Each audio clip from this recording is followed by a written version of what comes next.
Well, hello one more time.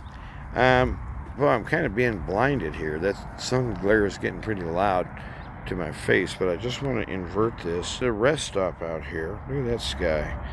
I like the looks of that. I have no idea what that cloud pattern means, but looks good in paper in my mind. I wanted to show you this. This is a nice rest stop here called number 135, if you care. If you're coming in eastbound on 10. This is about 4 miles out of town, 5 miles out.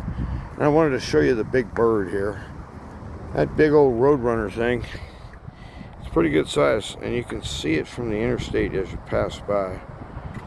It's a steel sculpture gizmo, and it actually kind of bears a pretty good resemblance to the profile of a roadrunner.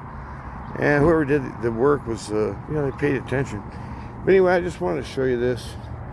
This is a view of the, I guess you'd call it the Mesilla Valley. I'm just going to take care. It says no pets on this side. Darn it. I'm going to have to leave my pet carnivore at the house. Okay, so at any rate, sitting up out here, we're really kind of beyond the edge of the city. There's very, very few houses behind me now. And this is kind of what the area looks like from up here. We're not real high above the city, but you can see it's, they say 110,000. At night, the lights look real good here, and of course you can see the interstate traffic coming up with their headlights on, and it's a real nice view. And I like these clouds today. They look downright natural and stuff. See if I can shrink that. Yeah, shrink it again. Shrink. Oh, look at that. There's a a 0.5. So now you can get a bigger scope of the sky. So I like stopping out here every once in a while. I was out at the shooting range shooting some 22 buletes. Finally did hit that darn target a few times, but I had to get up to what I called 20 paces. And unfortunately, we didn't catch that on film now, did we? So we're just going to have to live with my, confession here that finally, 20 paces would be maybe 46 feet tops, 42 or something like that. I did nail it a couple of times.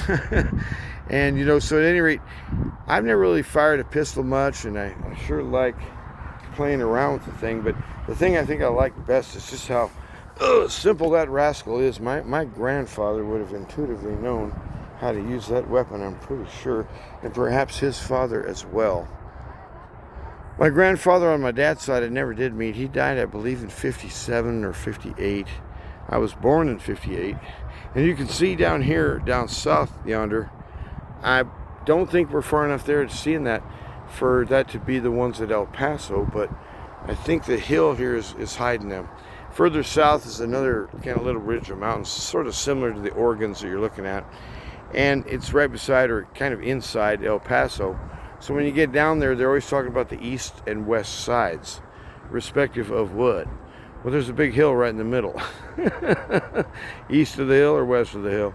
El Paso is a great big city. I don't know if they've hit 1 million yet, but they're busting up, getting pretty close. Of course, Juarez is quite a bit more numerous than that, and I have no idea how many Juarensians are currently working in El Paso, but that's another story. So this is what the rest stop looks like, and I wanted to see the big old bird. It's like, hey, what's the name of that? Sesame Street. There you go. Sesame Street, they feature a big bird? I think not. We've got the genuine article right here. Now, of course, this one don't talk much. And, you'd have a hard time getting him to be part of a little comedy skit. But he's much bigger, you got to admit. You want to be big bird, are you big or not? Look at this guy. Now, there might be a bigger roadrunner somewhere. Maybe some sculptural artist can make one out of graphene or something someday, and it'll stand 300 feet tall. But by then, we're talking about some sort of very weird cultural problems, aren't we? So here's the big bird. Let's see if it'll stretch up here. Yeah, see, there's it. I'm going to guess that guy's at least 30 feet long, and of course this guy had to back up right now, didn't he? So let's walk a little closer, why not? Strategic backing up, made simple by a C2-159-1V. Whoever that is. Look at this rascal. And I don't really know how they stabilized it to that rock. And the rock to me doesn't even look natural. I'm wondering if that's a concrete base that's poured. Because if that's a rock, that's a real weirdo. We can go take a look at it. I don't remember ever getting up close to this guy. So I'm going to shrink her back down. You're probably getting like, ugh, my stomach. Okay, well, here we go. This is kind of what to do on a Saturday afternoon. Come out and look at big old bird here. Is that thing the rock real? Where did they get that thing? What in the world? Look at these. It looks like you got gears and stuff up in there. Maybe the wings will flap if you hit the right button. What is in the world? I can't even tell what that outside surface really is. Yeah, biggest darn roadrunner you'll ever see. Look at that rascal. I like the tail feathers. They worked out pretty well. And it kind of betrays the way the bird stands. What is all this junk on the side? I'm seeing... Look at this. There's crutches in there. There's a golf club. Some Samsung equipment of some ilk. A keyboard. I have no idea what that thing at the top might be. There's some kind of gear. Looks like it came out of a transmission or something. And what this other stuff is. And what are those things pasted to it on the side?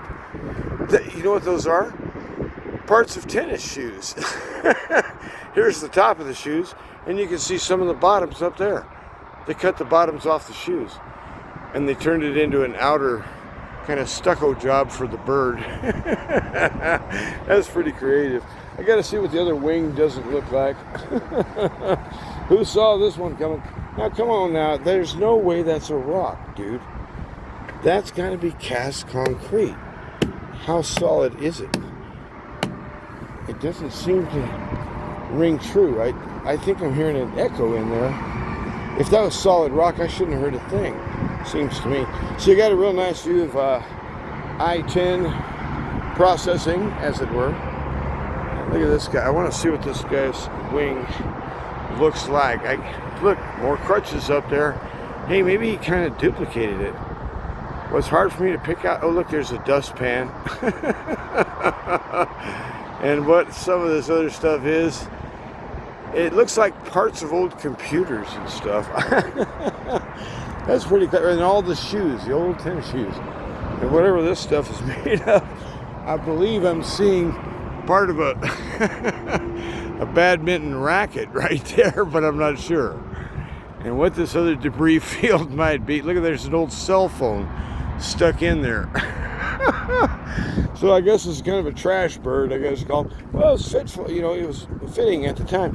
This guy used to be out by the city dump when the dump was on the other side, way over yonder.